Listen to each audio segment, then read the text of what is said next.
The crystal chandelier cast its warm glow over what should have been a perfect family dinner.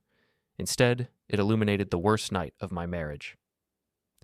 I'm Orion Vanton, 43 years old, and until tonight I thought I understood the rules of my own household. Pass the wine, Orion, Lara said, her voice carrying that particular edge I'd learned to recognize over 15 years of marriage. My wife looked stunning, as always. Auburn hair perfectly styled, wearing the navy dress that cost more than most people's monthly salary. She was every inch the successful real estate attorney, commanding respect from everyone in the room. Everyone except her brother. Kai Dornell sat across from me, his designer shirt open at the collar, gold watch catching the light as he gestured with his wine glass. At 32, Lara's younger brother had the kind of confidence that came from never facing real consequences. Tonight, he was in rare form. So, Orion, Kai began, that familiar smirk playing at his lips. Still playing with your little engineering projects? Must be nice having Lara pay all the real bills while you tinker in your garage workshop. The other dinner guests, Tessa, Kai's wife, and the Hendersons from down the street, shifted uncomfortably. I felt the familiar burn of humiliation creeping up my neck, but I kept my voice level. My consulting firm is doing fine. Thanks for asking. Kai laughed, the sound sharp and mocking. Consulting. Right. Is that what we're calling unemployment these days? Kai, Lara said, but there was no real reproach in her voice. If anything, she looked amused. What? I'm just saying it must be tough being the kept man in this relationship. Living in Lara's house, driving Lara's cars, spending Lara's money. He leaned back in his chair, completely at ease. Most men would be embarrassed. The room went quiet, except for the soft clink of silverware against china. Mrs. Henderson studied her plate intently while her husband cleared his throat. Tessa giggled nervously, her blonde highlights catching the light as she shook her head. I set down my fork carefully. This is my house too, Kai. Is it, though? He tilted his head, mock confusion written across his features. I mean, whose name is on the deed? Who makes the mortgage payments? Who? That's enough. The words came out harder than I intended. Kai's eyes lit up. He'd found his target for the evening, and he wasn't about to let go. Oh, did I strike a nerve? Look, I get it. Some guys are just providers. Others are provided for. Nothing wrong with being a house husband, Orion. Very modern of you. Lara's laugh was like ice water. Kai, stop teasing him. But she wasn't really telling him to stop. She was enjoying this. I could see it in the way her lips curved, the way she glanced around the table to gauge our guests' reactions. This was entertainment for her. I'm just trying to understand the dynamic here, Kai continued, warming to his theme. I mean, what exactly do you contribute? Lara works 60-hour weeks, brings in the real money, maintains the social connections. You... what? Fix the garbage disposal? I run a successful engineering consultancy, I said, my voice tight. Right. How many employees again? It's a boutique operation. So that's 0 employees. Got it. Kai nodded sagely. And your biggest client this year was... I didn't answer. Couldn't answer because he knew the truth. My biggest client was a municipal water project that paid decent money but wouldn't impress anyone at this table. See, this is what I don't understand, Kai said, addressing the table like he was giving a lecture. My sister is brilliant. Top of her class at law school, partner track at the most prestigious firm in the city, beautiful, successful. She could have anyone, and she chose... He gestured vaguely in my direction. Kai. Lara's voice carried a warning now, but it was too late. I'm serious. Lara, you're supporting a grown man who plays with blueprints and calls it a career. Don't you want someone who can actually match your success? Someone who brings something to the table besides... whatever this is? The humiliation was complete. I could feel the Hendersons' pity radiating across the table. Tessa was studying her nails, clearly uncomfortable but unwilling to speak up. And Lara. Lara was looking at me with something that might have been disappointment. You know what? I started to stand. I think I'll... Sit down, Orion. Lara's command cracked like a whip. Kai is family. He's just looking out for me. By insulting your husband? By asking legitimate questions about our future. She set down her wine glass with deliberate precision. Questions I've been asking myself lately. The words hit me like a physical blow. This wasn't just Kai being Kai. This was planned, coordinated. What's that supposed to mean? Lara exchanged a glance with her brother. Something passed between them. Some silent communication I wasn't part of. It means, she said slowly, that maybe it's time for some honesty in this relationship. About what we both want. About what we both deserve. And what do you deserve, Lara? A partner, not a dependent. The room was silent now, except for the soft tick of the grandfather clock in the corner. Mrs. Henderson was practically vibrating with discomfort. Her husband had given up all pretense of eating and was staring at his hands. Kai leaned forward, sensing victory. Look, Orion, no hard feelings. Some people are leaders, some are followers. Some build empires, others maintain them. There's no shame in knowing your place. My place? Supporting Lara's success instead of pretending you have your own, being grateful for what she's given you instead of acting like you earned it. That's when Lara delivered the final blow. Apologize to my brother, Orion, or get out of my house. The words hung in the air like smoke. Everyone was staring at me now, the Hendersons with barely concealed shock, Tessa with wide-eyed fascination, Kai with smug satisfaction, and Lara with cold determination. Apologize for what? For being disrespectful, for embarrassing me in front of our guests, for acting like you have any right to challenge my family in my own home. Her home, not our home. The distinction was crystal clear. I stood up slowly, my chair scraping against the hardwood floor. The sound seemed unnaturally loud in the quiet room. Everyone watched as I walked around the table, my footsteps measured and deliberate. Kai's smirk widened as I approached.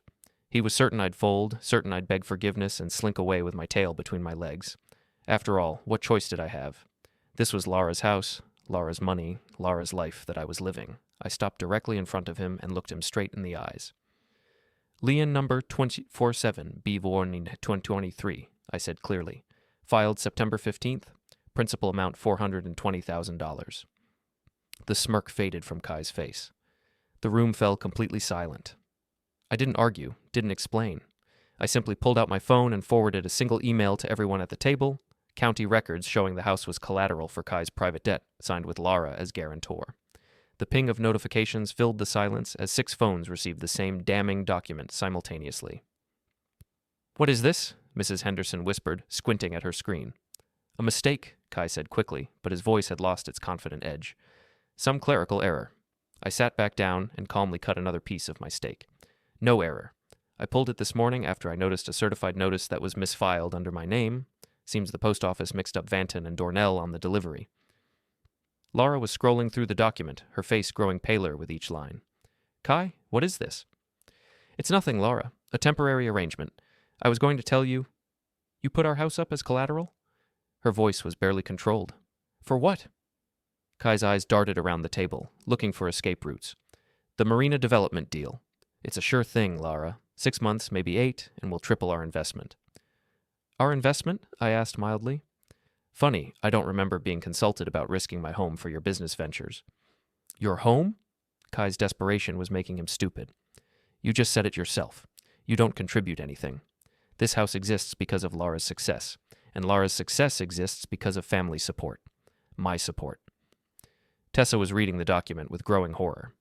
Kai, this says if you default, they can foreclose. On Lara's house. It won't come to that. But it could, Mr. Henderson said quietly. He was a retired banker, and he understood exactly what he was looking at. Mrs. Vanton, did you sign this?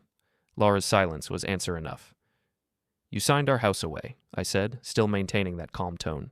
Without telling me, without discussing it. You risked everything we've built together for your brother's get-rich-quick scheme.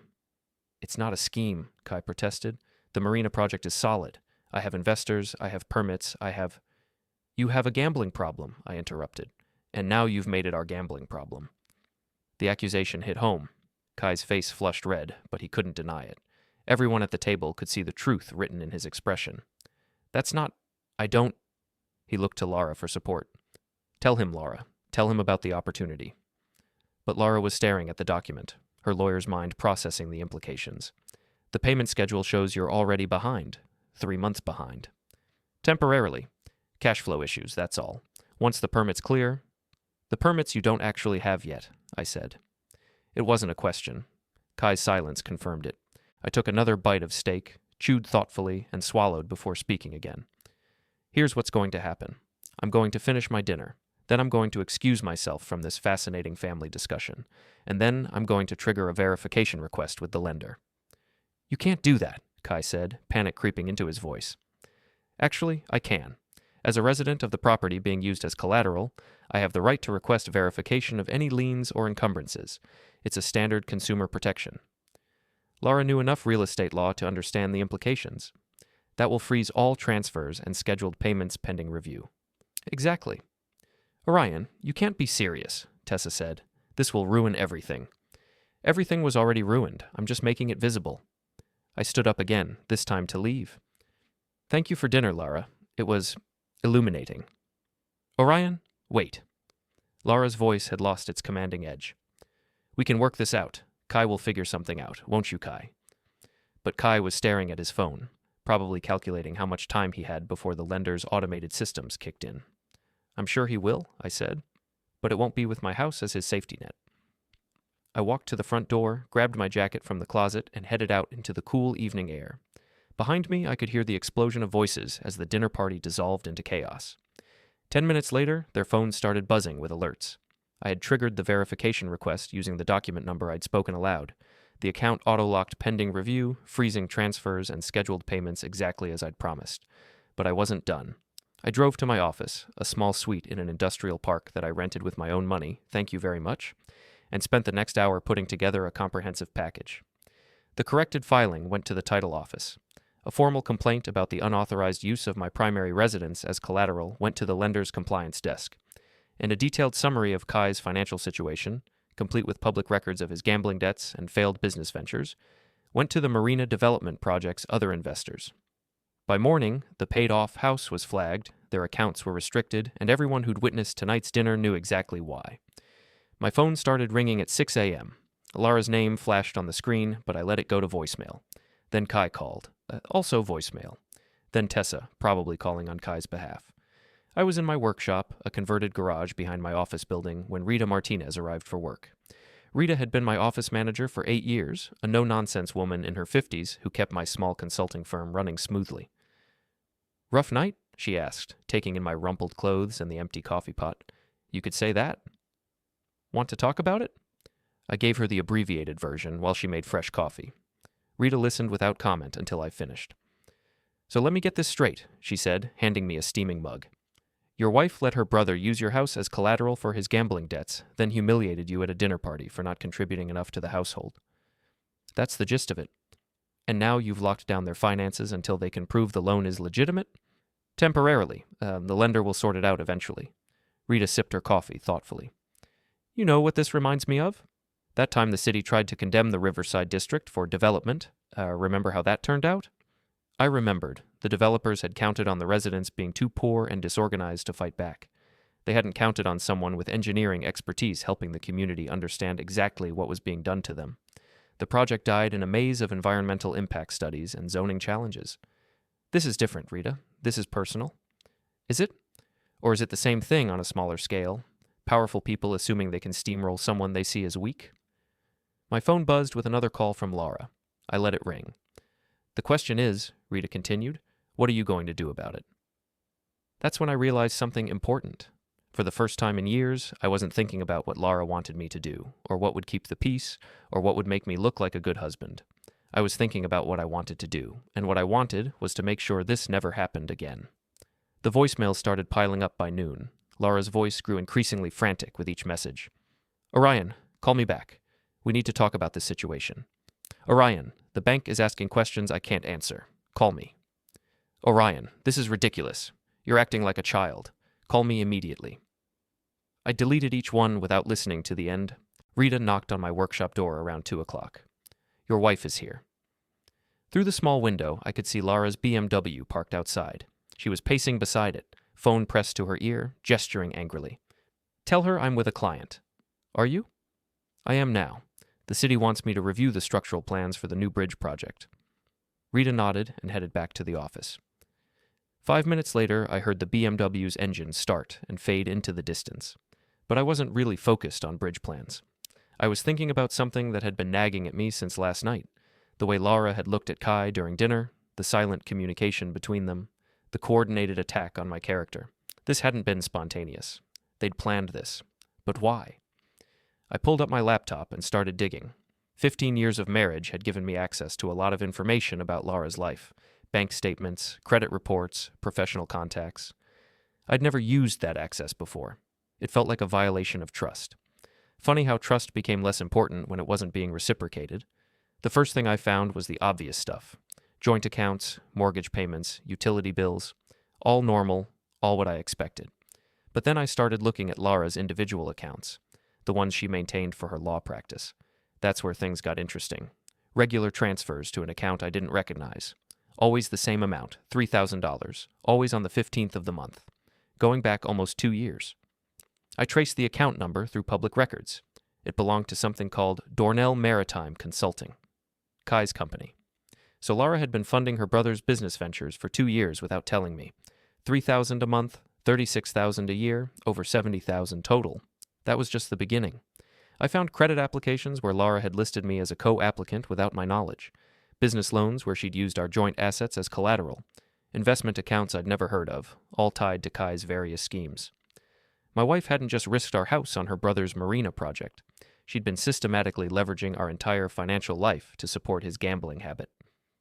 "Rita," I called out, "can you come in here for a minute?" She appeared in the doorway, coffee mug in hand. "Find something interesting?" "You could say that. How much do you know about forensic accounting?" "Enough to know you're about to ask me to do something that might not be entirely legal. Everything I'm looking at is public record or information I have legitimate access to as a joint account holder." "Uh-huh. And what exactly are we looking for?" I showed her what I'd found so far. Rita whistled low. "Your wife has been busy. This looks like a systematic asset transfer scheme." "That's what I was thinking." "Question is, why? If she wanted to support her brother, why not just talk to you about it? Because she knew I'd say no, or because she knew it was a bad idea and didn't want to be responsible for talking you into it?" That was a disturbing thought. Had Lara been planning this for years, setting up a situation where she could blame me for being unsupportive while secretly funding Kai's ventures with our money? "There's something else," Rita said, pointing at the screen. "Look at the timing of these transfers." I looked. The monthly payments to Kai had started right around the time Lara made partner at her firm, when her income jumped significantly. She got a raise and immediately started giving it to her brother. Or she got a raise and started planning for a future that didn't include you. The thought hit me like a punch to the gut. "What do you mean?" "Think about it. She's been moving money out of joint accounts and into her brother's business. If things go well, she benefits. If things go badly, you're on the hook for the losses because your name is on the collateral documents." "She wouldn't do that." Rita gave me a look that said I was being naive. "Orion, she put your house up as collateral for her brother's gambling debts without telling you. What wouldn't she do?" I stared at the computer screen, trying to process what I was seeing. 15 years of marriage, and I'd never suspected that Lara was capable of this level of deception. "There's more," Rita said gently. "Look at this." She'd pulled up Lara's professional email account, something I had access to because we shared a family technology plan that included cloud storage. The emails told a story I hadn't been prepared for. Communications with divorce attorneys, not recent ones. These went back 6 months. Consultations about asset protection, spousal support, division of property. Lara had been planning to leave me long before last night's dinner. "She's been setting this up for months," Rita said. "Move assets out of joint accounts, saddle you with debt through the collateral agreements, then file for divorce and claim you were financially irresponsible. She would have gotten the house, the savings, everything. While you got stuck with Kai's gambling debts, very neat." I felt something cold and hard settling in my chest. Not anger, exactly. More like clarity. "Rita, how long would it take you to put together a complete financial analysis? Everything, joint accounts, individual accounts, business transfers, credit applications, the works? For someone with your access levels, maybe 2 days if I work nights. Do it. What are you planning?" "I'm not sure yet, but I'm tired of being the only person at this table who doesn't know the rules of the game." My phone buzzed with another call from Lara. This time, I answered. "We need to talk," she said without preamble. "Do we?" "Orion, this has gone far enough. You've made your point. Now let's be adults about this." "What point was that?" "That you're upset about not being consulted. I get it.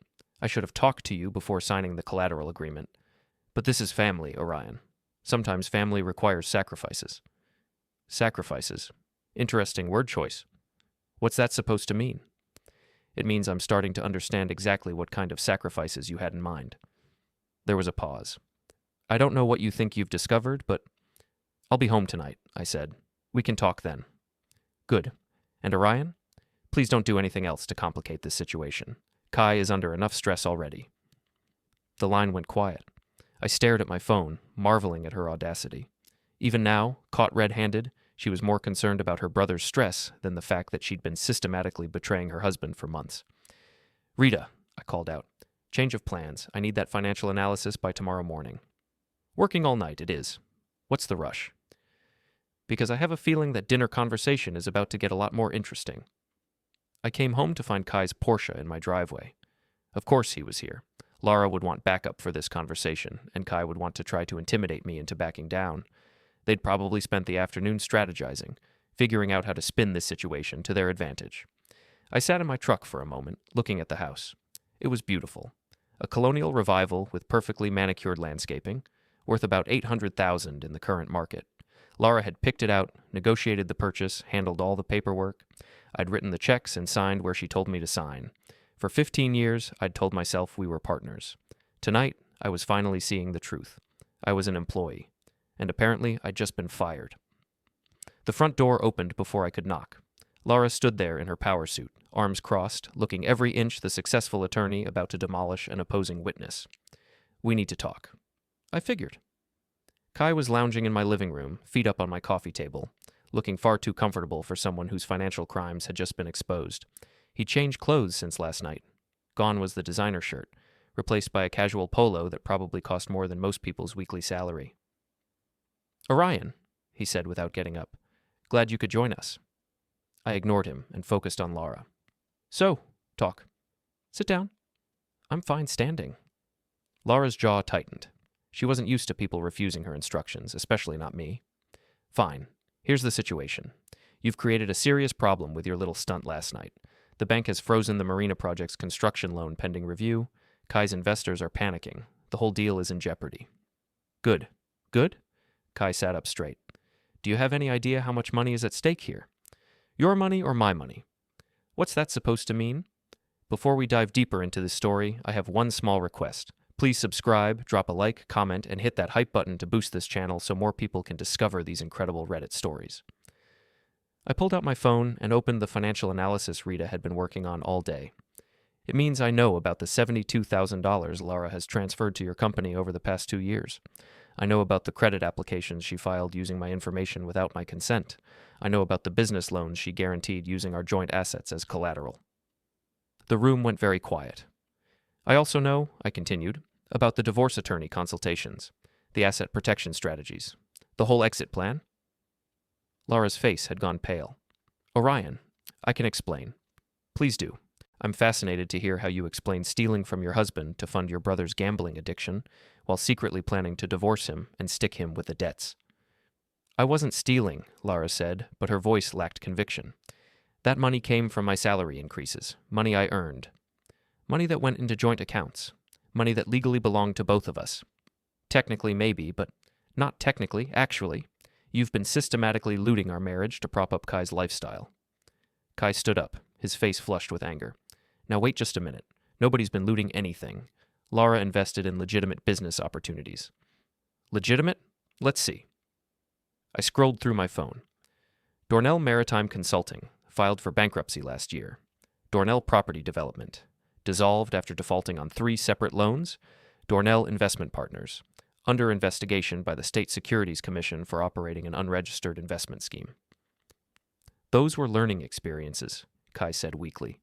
"Learning experiences that cost my wife $72,000, plus whatever she's on the hook for with this marina project. The marina project is different. It's solid." "Really? Because according to the environmental impact study I pulled this afternoon, the proposed site is built on contaminated soil. Cleanup costs alone would eat up the entire project budget." Kai's mouth opened and closed like a fish. Those are preliminary findings. We can appeal." "You can appeal with someone else's money." Lara had been silent during this exchange, but now she stepped forward. "Orion, I know you're upset. You have every right to be, but destroying Kai's business won't solve anything." "I'm not destroying his business. I'm protecting my assets from his business." "Our assets?" she corrected. "And Kai is family. Family helps family." "Funny. I don't remember getting that kind of help when I was starting my consulting firm. In fact, I remember you telling me I was on my own because you weren't going to risk your career on my hobby." That hit home. Lara flinched like I'd slapped her. "That was different," she said. You were unproven. Kai has experience. Kai has a track record of failure funded by our marriage. Our marriage. Lara's voice turned cold. Let's talk about our marriage, Orion. When was the last time you brought in a client worth more than $50,000? When was the last time you contributed meaningfully to our household income? When was the last time you did anything besides coast on my success? There it was, the real conversation we'd been avoiding for years. You want to know what I contribute? I asked. I contribute stability. I contribute reliability. I contribute 15 years of supporting your career while you worked 60-hour weeks and traveled constantly. I contribute being here when you needed someone to blame for your own bad decisions. Bad decisions?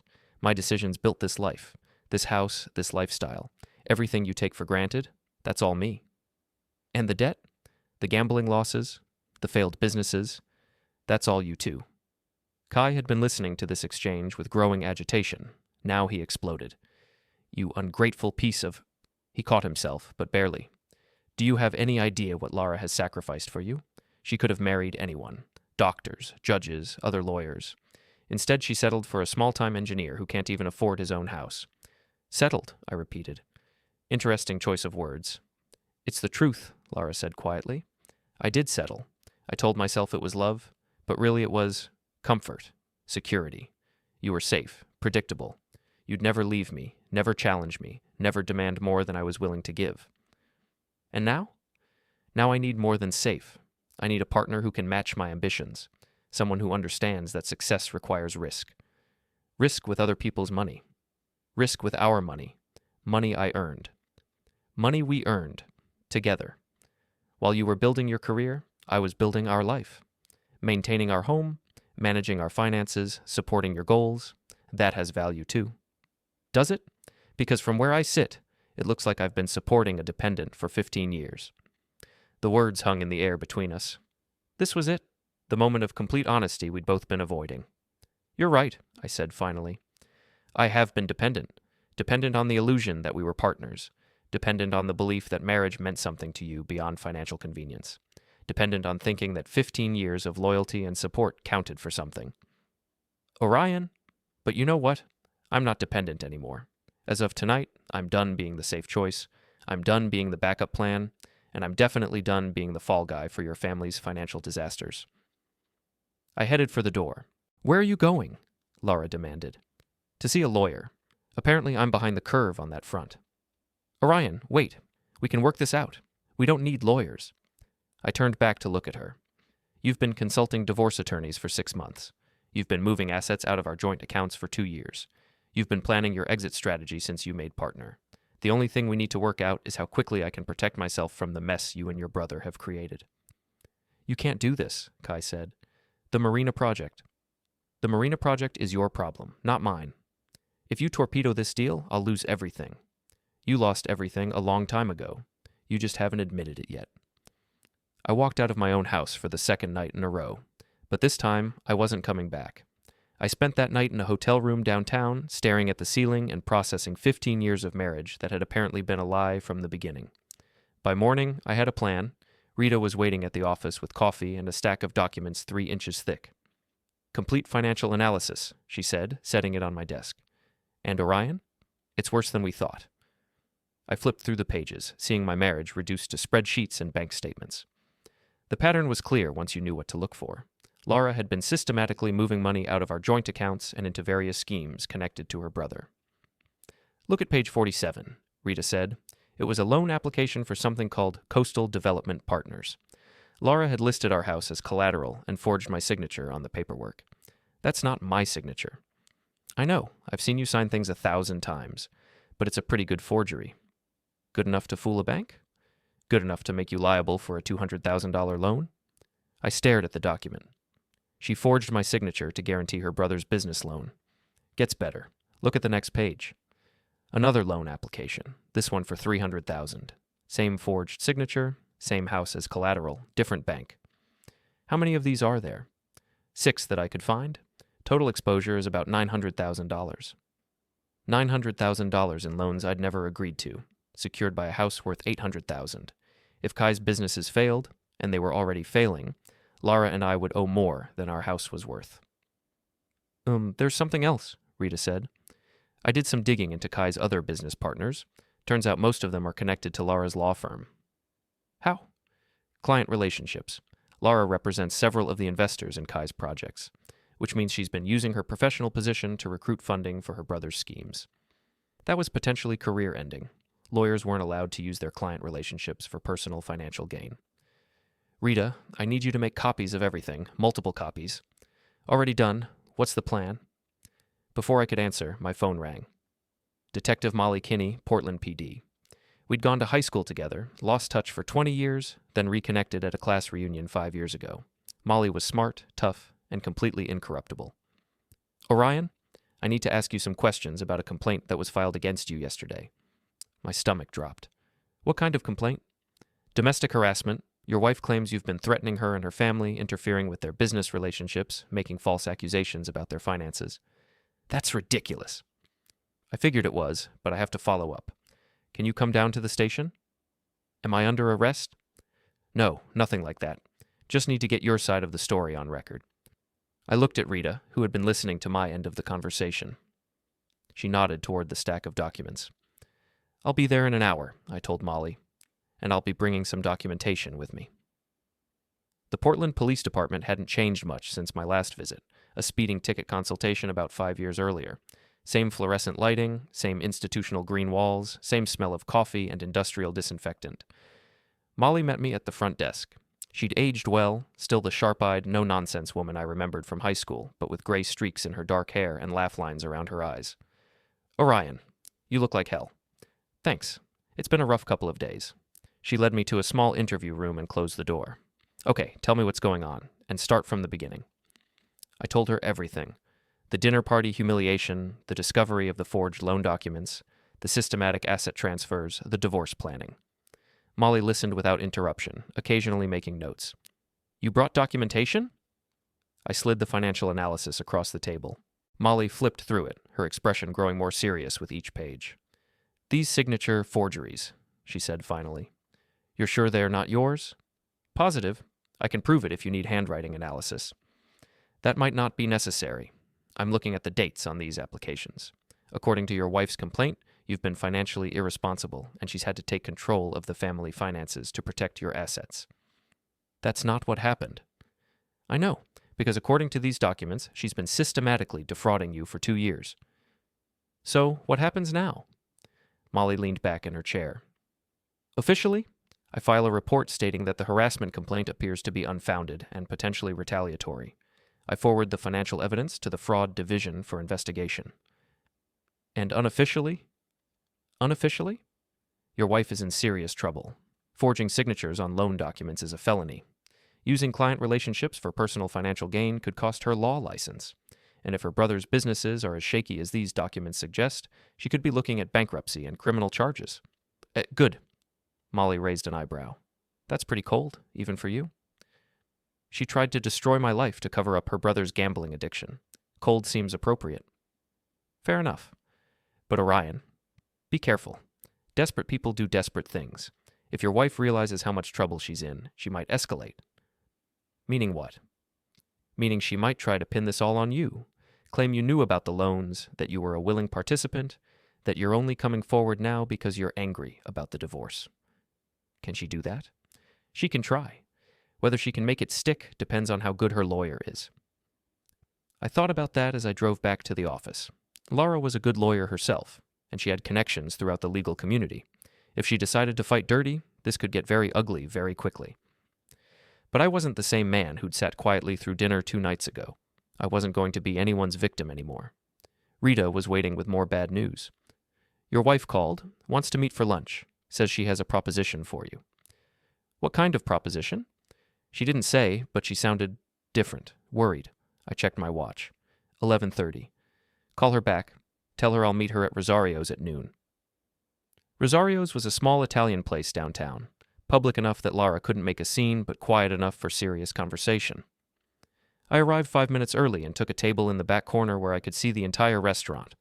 Lara walked in at exactly noon, looking every inch the successful attorney despite the stress lines around her eyes.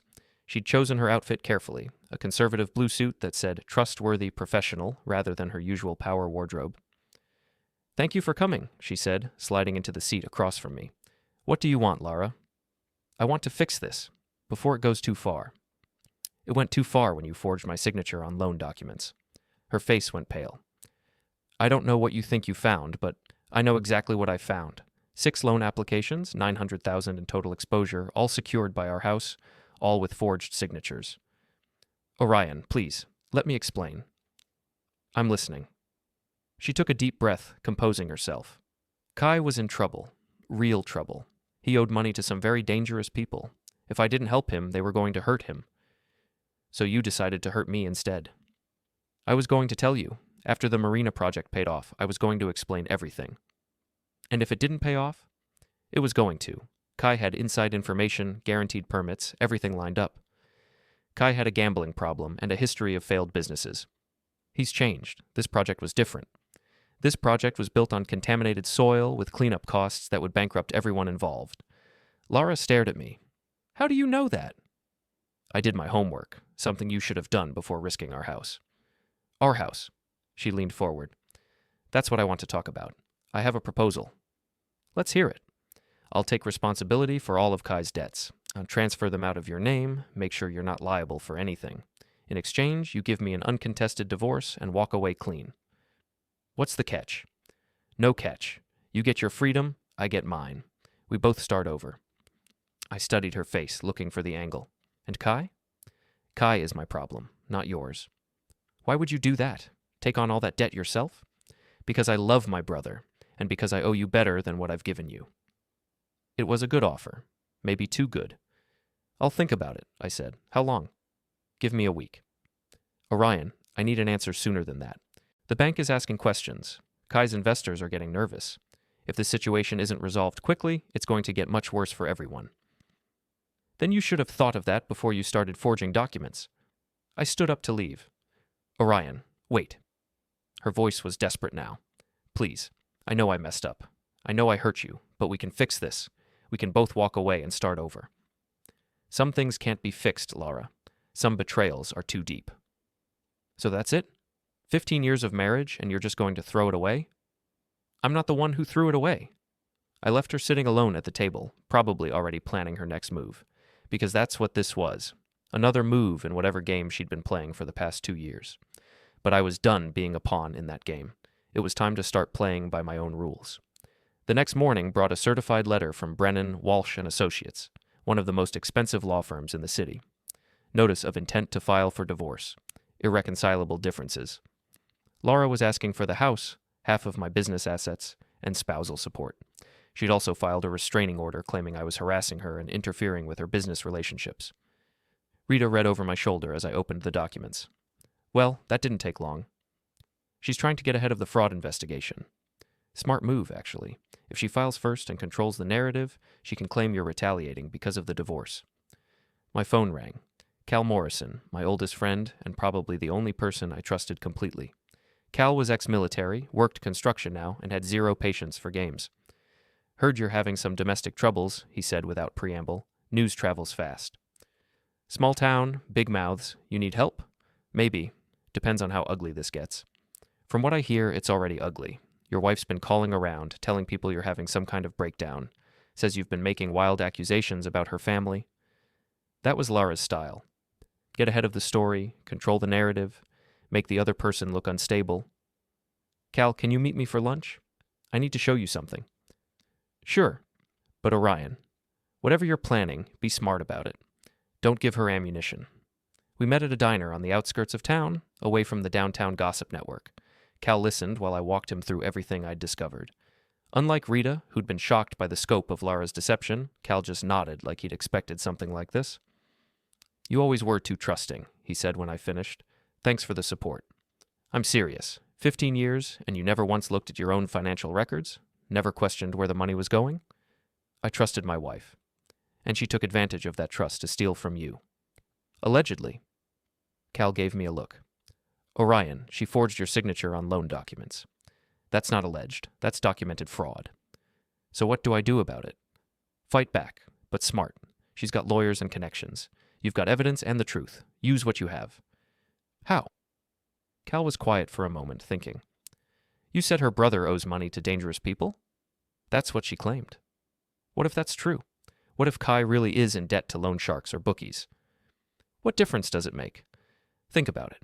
If Kai owes money to criminals and Lara has been funding his gambling with stolen money, then she's not just guilty of fraud, she's guilty of money laundering. That was a disturbing thought. Money laundering carried serious federal penalties. But if that's true, then I'm implicated too. It's my money she was laundering. Not if you can prove you didn't know about it, which you can because you documented everything as soon as you found out. Cal was right. The timeline was clear. I'd discovered the fraud and immediately reported it to the police. That would protect me from any money laundering charges. There's something else, Cal said. If Kai really is in debt to criminals, then this marina project might not be a legitimate business venture. What do you mean? I mean, it might be a front, a way to clean dirty money by running it through a development project. That's a pretty serious accusation. It's a pretty serious situation. Your wife has been systematically stealing from you for 2 years to fund her brother's schemes. Either she's incredibly stupid, or there's more going on here than just gambling debts. I thought about the environmental contamination I'd found in the marina project files. What if that wasn't an oversight? What if it was deliberate, a way to ensure the project would fail and the money would disappear? Cal, I need you to help me with something. Name it. I want to take a look at that marina site. Tonight, after dark. That's probably not legal. The site is public property until the permits are approved. We're just concerned citizens taking a look at a proposed development project. Cal grinned.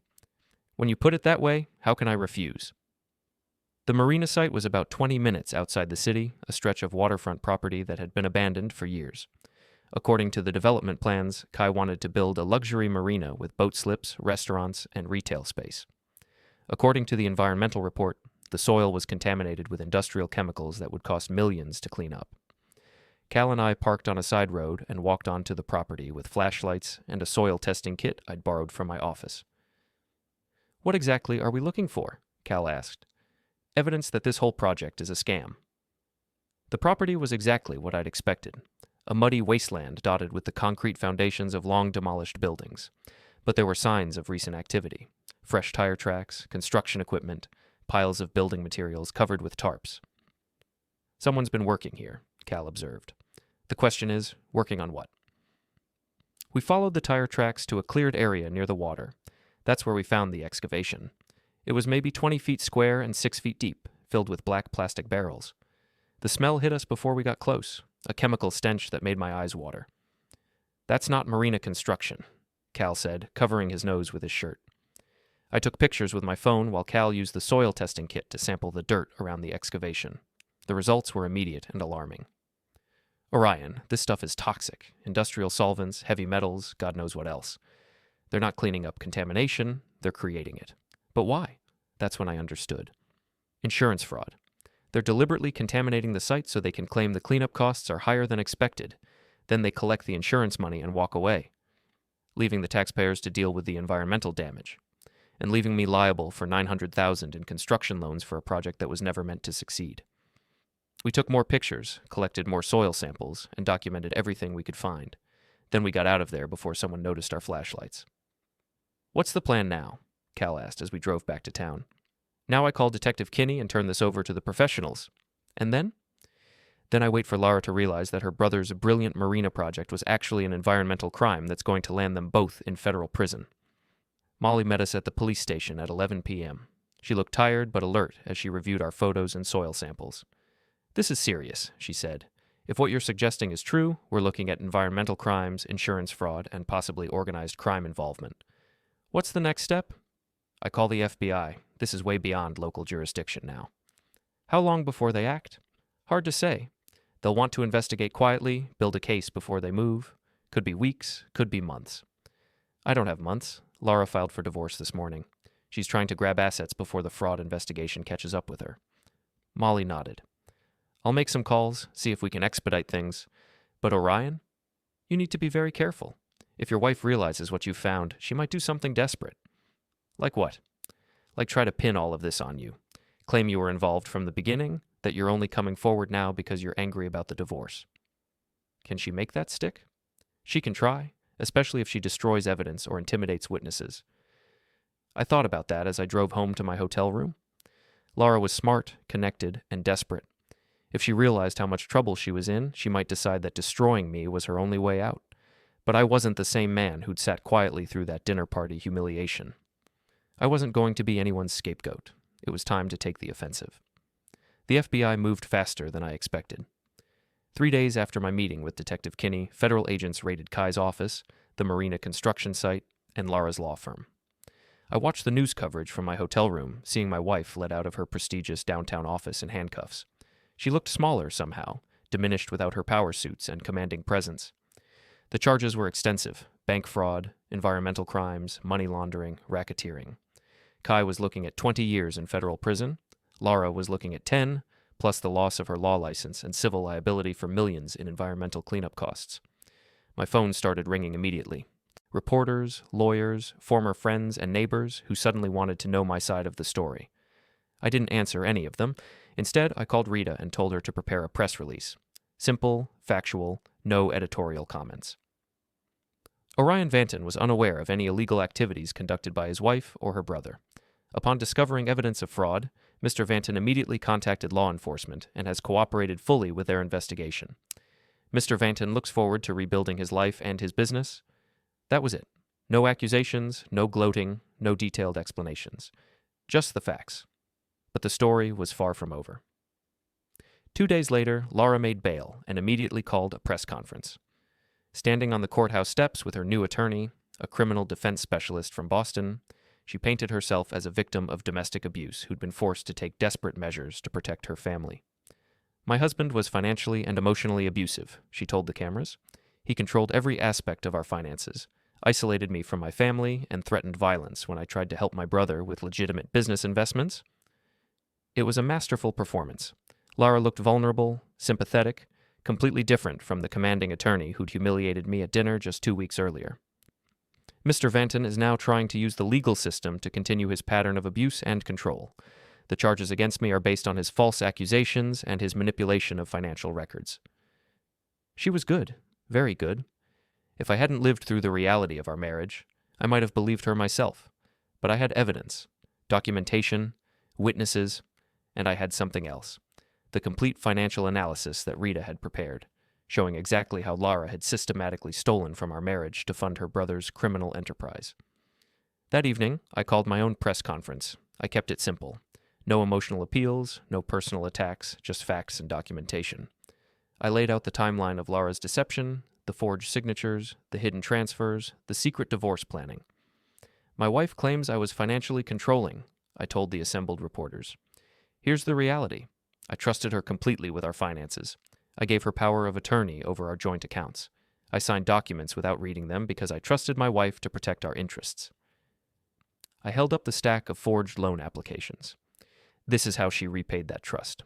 6 fraudulent loans totaling $900,000, all secured by our family home, all with forged signatures. The reporters were taking notes furiously, cameras clicking. Mrs. Vanton claims I was abusive. Here's what I actually did when I discovered her crimes. I reported them to the police. I cooperated with investigators. I provided evidence. If seeking justice for fraud and theft makes me abusive, then I suppose I'm guilty as charged. I answered a few questions, keeping my responses factual and unemotional, then walked away. The media coverage was brutal for Lara. Her claims of abuse fell apart under scrutiny when reporters couldn't find any evidence to support them.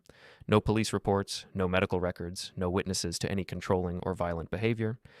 Meanwhile, the evidence of her financial crimes was overwhelming and well documented.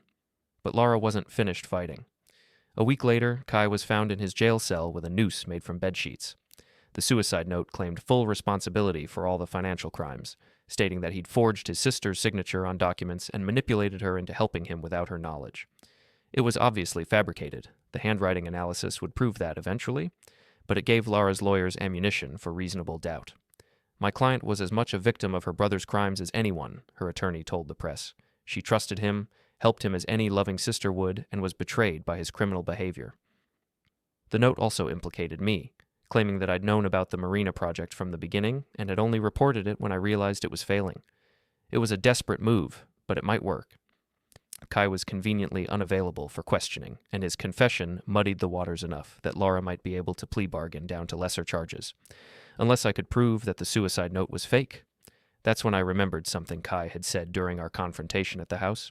He'd mentioned having investors, having permits, having everything lined up for the marina project. But according to the FBI investigation, none of that was true. The permits had never been filed, the investors were fictional, the whole project existed only on paper. So why had Kai been so confident? What had he known that I didn't? I spent 3 days going through every document Rita had collected, looking for something I'd missed. Phone records, email logs, bank statements, business filings. That's when I found it. Buried in the email logs from Lara's law firm account. Communications with a company called Maritime Environmental Solutions. The same company that had filed the environmental impact study showing soil contamination at the marina site. Lara had been paying them. Not for environmental cleanup, but for environmental contamination. Maritime Environmental Solutions was a shell company owned by Kai. He'd been paying himself to deliberately contaminate the marina site, then filing fraudulent insurance claims for cleanup costs that would never actually be incurred. But here's what made it perfect. Lara had been coordinating the whole thing from her law firm, using her client relationships to recruit investors and her professional reputation to legitimize the fraud. The emails proved everything. Detailed discussions of contamination schedules, insurance claim strategies, investor recruitment tactics. All in Lara's own words, from her own email account.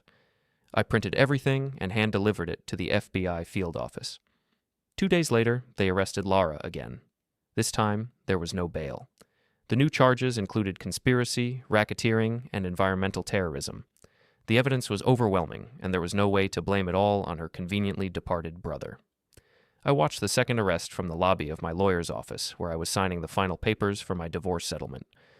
Since Lara was now facing life in federal prison, her claims on our marital assets had been significantly reduced. I got the house, the savings, my business, and a clean slate. Lara got a federal prison sentence and a lifetime of debt from environmental cleanup costs. It wasn't the marriage I'd planned for, but it was the justice I'd earned. 6 months later, I was sitting on my back deck, watching the sunset over the water, when Detective Kinney called with the final update. Lara took a plea deal, she said. 15 years, no parole for the first 10. And the environmental cleanup? That's civil court. Could be decades before that's resolved, but it's not your problem anymore. No, it's not. How are you doing, Orion? Really? I thought about that. 6 months ago, I'd been a man living in denial, accepting humiliation and betrayal because I was afraid of being alone. Tonight, I was free. I'm doing fine, Molly. Better than fine. Any regrets? I looked out at the water, thinking about 15 years of marriage that had been built on lies and manipulation. Just one, I said finally. I regret not looking at those financial records sooner. Might have saved yourself some trouble. Might have saved myself some time, but then again, maybe I needed to go through this to understand what I was really worth. After I hung up, I sat in the quiet evening air and thought about that dinner party 2 weeks ago.